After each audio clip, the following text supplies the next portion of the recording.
तो सुबह के ठीक 9 बजे हैं और यूपी 9 बजे में आपके साथ मैं हूं प्रीति बिष्ट। सबसे पहले बात स्मृति ईरानी के अमेठी दौरे की, तो तीसरा दिन दौरे का है। रायबरेली की सलोन विधानसभा जाएंगी स्मृति ईरानी। डीह ब्लॉक के हाजीपुर ग्राम पंचायत भी स्मृति ईरानी पहुंचेंगी और आज साल 2020 में आखिरी बार प्रधानमंत्री नरेंद्र मोदी अपने मन की बात करने जा रहे हैं। तो ऐसे में प्रधानमंत्री के मन की बात कार्यक्रम में शामिल होंगी।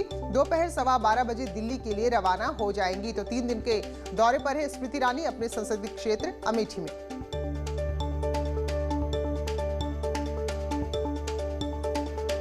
तो स्मृति ईरानी जिनके दौरे का आज तीसरा और आखिरी दिन है अमेठी का, तो तीसरे दिन आज रायबरेली की सलोन विधानसभा में स्मृति ईरानी को जाना है। डीह ब्लॉक के हाजीपुर ग्राम पंचायत वहां पहुंचेंगी, प्रधानमंत्री के मन की बात कार्यक्रम सुनेंगी। तो आज जो मन की बात कार्यक्रम होना है तो इस साल का वो आखिरी कार्यक्रम है और ऐसे में जो भी मंत्री हैं और जो पदाधिकारी उनसे कहा गया है कि अलग अलग बूथ में जाकर संबोधन को सुने। पप्पू पांडे हमारे सहयोगी अमेठी से, मोहन कृष्ण रायबरेली से जुड़ चुके हैं। तो पप्पू, पहले आप बताइए कि क्या कुछ आज के दिन रहने वाला है। जी बिल्कुल, आपको बता दें आज केंद्रीय मंत्री स्मृति ईरानी के दौरे का तीसरा दिन है और जिस तरीके से लगातार पिछले 2 दिनों से स्मृति ईरानी अमेठी में लोगों की समस्याओं को सुनती नजर आई, तो वहीं कई करोड़ योजनाओं का लोकार्पण और शिलान्यास किया।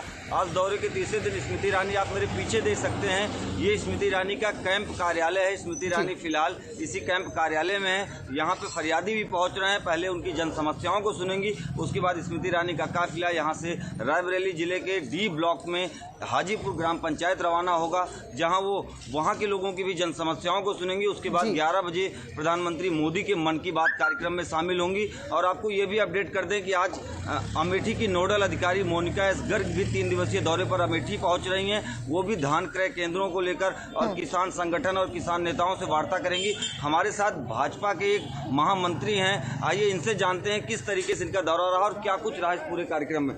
किस तरीके का कार्यक्रम रहा ये क्षेत्र को लेकर बहुत ही सफल दौरा रहा। क्षेत्र की समस्याओं को लेकर, बहुत सारी विकास योजनाओं को लेकर, करोड़ों रुपए की योजनाओं के पास सड़कों का है और जो पेंडिंग योजनाएं उनको लेकर दीदी का ये कार्यक्रम है। और अटल बिहारी वाजपेयी जो हमारे प्रधानमंत्री जी हैं, बिल्कुल बिल्कुल। मोहन कृष्ण का हम रुख करेंगे, रायबरेली से जुड़े हैं।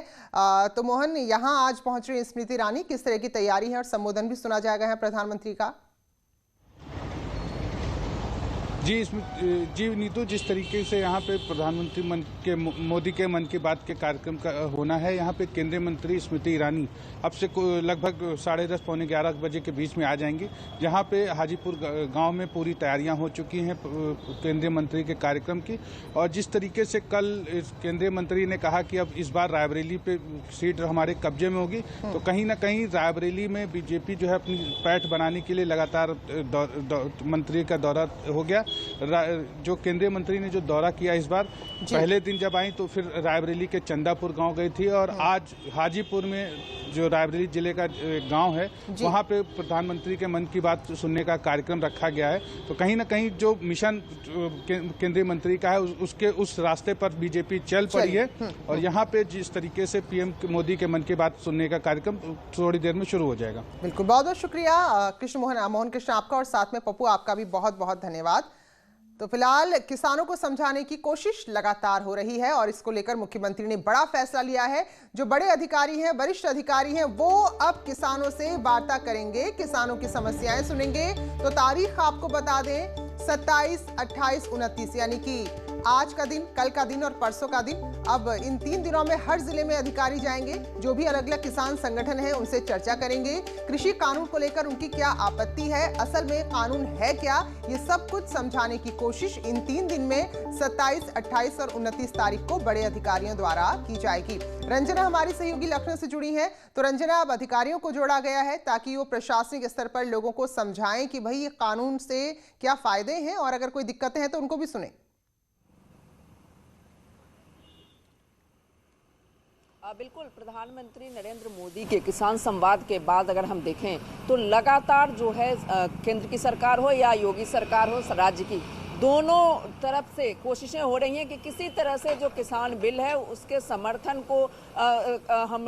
को बढ़ाया जाए, क्योंकि हम देख सकते हैं जो चीज़ें हो रही हैं, जैसे कि अमेठी से बताया पप्पू ने कि अधिकारी आज वहाँ मिनिस्ट्री पहुँच रही हैं वहाँ पे अमेठी में, तो इस तरह से सभी वरिष्ठ प्रशासनिक अधिकारियों को जिलों में भेजा गया है। कल ही सीएम ने निर्देश दे दिया था कि 3 दिनों में अधिकारी पहुंचे जिलों में और लोगों से, किसानों से ये जानने की कोशिश करें कि वास्तविक समस्याएं क्या हैं और किसान बिल जो है उसकी उपलब्धियां क्या होंगी। तो इस तरह से देखा जाए तो सरकार की लगातार कोशिश है कि किसानों को जो आंदोलन चल रहा है, किसान आंदोलन, उस आंदोलन को किस तरह से खत्म हो आंदोलन, और जिस तरह से कोशिश हो रही है सरकार की, अगर अधिकारी जाके कन्विंस करते हैं, क्योंकि किसान जिस तरह से संवाद किसानों से बीजेपी कर रही है अपने स्तर पे, उसी तरह से बीजेपी की सरकार भी लगी हुई है कि किस तरह से किसानों को कन्विंस किया जाए। तो अब एक तरफ पार्टी पदाधिकारी और नेता लगे हुए हैं, तो दूसरी तरफ वरिष्ठ अधिकारी भी पहुंचेंगे, धान खरीद केंद्रों पे पहुंचेंगे, किसान वहां पहुंचे हुए हैं अपनी धान बेचने के लिए, तो वहां पे एक अच्छा मौका होगा कन्विंस करने के लिए, और उनकी खरीद को भी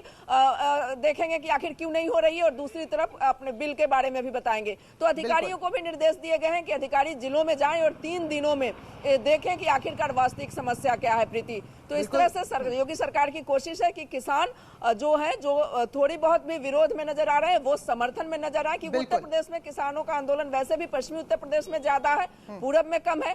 तो इस तरह से कन्विंस करने की कोशिश है किसानों को सरकार की। बिल्कुल, तो जो भी फैसले, जो भी निर्णय है वो प्रशासनिक अमला ही धरातल पर लाता है, तो ऐसे में उसी अमले को किसानों को समझाने में लगा दिया गया है। बहुत बहुत धन्यवाद रंजना आपका जानकारी के लिए।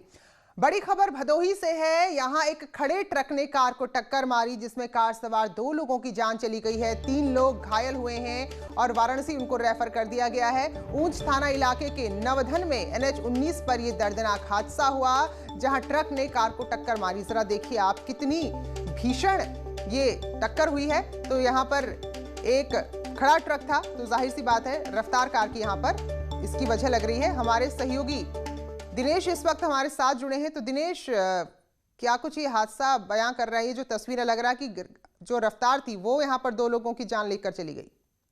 बिल्कुल प्रीति, जो रफ्तार थी वही 2 लोगों की जान लेकर गई है। बताया जाता है कि यह जो कार है यह प्रयागराज से वाराणसी की तरफ जा रही थी, और जैसे ही नौधन में नेशनल 19 पर पहुंची है, तभी खड़े ट्रक में जो है पीछे से कार ने टक्कर मार दी है।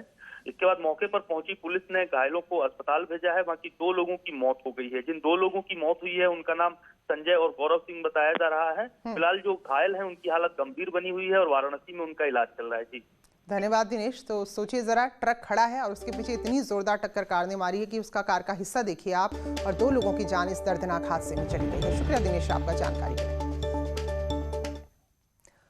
फतेहपुर में वर्चस्व को लेकर 2 पक्षों के बीच मामूली विवाद शुरू हुआ था, तो देखते ही देखते खूनी संघर्ष में तब्दील हो गया। एक पक्ष ने अपनी लाइसेंसी असलहे से दूसरे पक्ष पर ताबड़तोड़ फायरिंग शुरू कर दी, जिससे 16 साल के लड़के की जान चली गई, जबकि एक और व्यक्ति घायल हुआ। उसे जिला अस्पताल में भर्ती कराया गया है। ये घटना जाफरगंज थाना क्षेत्र के देवरी बुजुर्ग गांव की है। गोलीबारी की सूचना के बाद भारी पुलिस बल के साथ जिलाधिकारी एसपी भी मौके पर पहुंचे हैं और दोनों घायलों को अस्पताल में भर्ती कराया गया है। तो फिलहाल जो दोनों घायल थे उनमें से एक को, अभिषेक जिसका नाम है, 16 साल का जो बच्चा था, उसे वहां मृत घोषित कर दिया गया। अब पूरे मामले की पड़ताल की जा रही है। जाफरगंज के देवरी बुजुर्ग गांव में 2 पक्षों के बीच में कहासुनी हुई, जिसके बीच में विवाद बढ़ा। इसमें एक पक्ष के द्वारा दूसरे पक्ष पर असले से फायरिंग की गई, जिसमें कि एक व्यक्ति की अनफॉर्चुनेटली डेथ हुई और दूसरे को मामूली चोट है, जिसका उपचार किया जा रहा है। इसके संबंध में सभी उच्च अधिकारी डीएम साहब के द्वारा, मेरे द्वारा इसमें घटनास्थल का निरीक्षण किया गया। इसमें जो अभियुक्त हैं, मेन 2 अभियुक्तों को गिरफ्तार कर लिया गया है, उनसे असला भी बरामद कर लिया गया है। उत्तराखंड के उधम सिंह नगर के वांटेड अपराधी की तलाश में यहां एसटीएफ की टीम पहुंची थी। उसकी बदमाश से मुठभेड़ भी हुई, बदमाश को गोली भी लगी, लेकिन इस सब के बावजूद बदमाश वहां से भागने में कामयाब हुआ। वो बिजनौर के चांदपुर में छिपा हुआ था, तो अब दबिश टीम दे रही थी, लेकिन इसके बावजूद अंधेरे का फायदा उठाकर बदमाश भाग निकला। और वहीं कुलदीप सिंह उर्फ केडी की अब बात करें तो इस पर 3 लोगों की हत्या, किडनैपिंग, फिरौती के मामले दर्ज हैं। 20,000 का इनाम घोषित है। दूसरी तस्वीर जो आप हापुड़ की देख रहे हैं, यहाँ के बाबूगढ़ थाना क्षेत्र में तलाशी के दौरान पुलिस की कार सवार बदमाशों से मुठभेड़ हुई है, जिसमें 25,000 के इनामी टाइगर समेत 4 लोग गिरफ्तार हुए हैं। हालांकि 2 और साथी इनके साथ थे जो भागने में कामयाब रहे।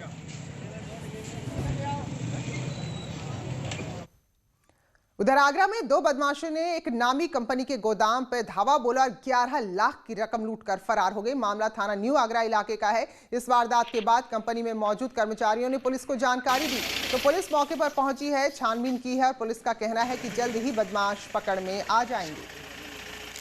अंदर घुसकर जो भी दो स्टाफ थे और एक गार्ड, तो उसको पैसे के लिए जो है पूछा और जो आज की कलेक्शन थी उसको उठाकर बैग में मोटरसाइकिल सहित यहाँ से चले गए थे। और सूचना पे सभी थाना प्रभारी और हमारी टीम पहुंची है। गोरखपुर विश्वविद्यालय के हॉस्टल में रहने वाले छात्रों ने विश्वविद्यालय प्रशासन के खिलाफ प्रदर्शन किया। वीसी की ओर से हॉस्टल खाली कराए जाने के आदेश का छात्र विरोध कर रहे हैं। छात्र कड़ाके की सर्दी में अर्धनग्न होकर प्रदर्शन कर रहे थे। इनका कहना है कि प्रतियोगी परीक्षाओं के साथ साथ विश्वविद्यालय के भी इम्तिहान नजदीक हैं, लेकिन ऐसे समय में उनको हॉस्टल से बाहर किया जा रहा है, जो सरासर गलत है।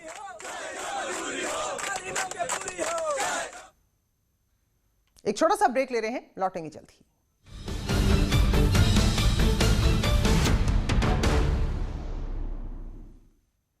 स्वागत है आप सभी का। आप देख रहे हैं यूपी 9 बजे। अयोध्या में राम मंदिर निर्माण और पर्यटन के विकास को लेकर मुख्यमंत्री योगी आदित्यनाथ ने कल वर्चुअली बैठक की। इस दौरान अयोध्या में 14 कोसी और 84 कोसी परिक्रमा समेत कई धार्मिक स्थलों के निर्माण पर अधिकारियों ने रिपोर्ट अपनी सौंपी है और अयोध्या के संत भी खुश हैं। उनका कहना है कि वाकई में राम की नगरी को जो स्वरूप मिलना चाहिए था वो अब मिल रहा है। तो जो योजनाएं हैं उसके तहत अयोध्या में 250 करोड़ से ज्यादा के प्रोजेक्ट फरवरी में पूरे हो जाएंगे। साथ ही सरयू तट पर 10 किलोमीटर लंबे के घाट बनाए जाएंगे।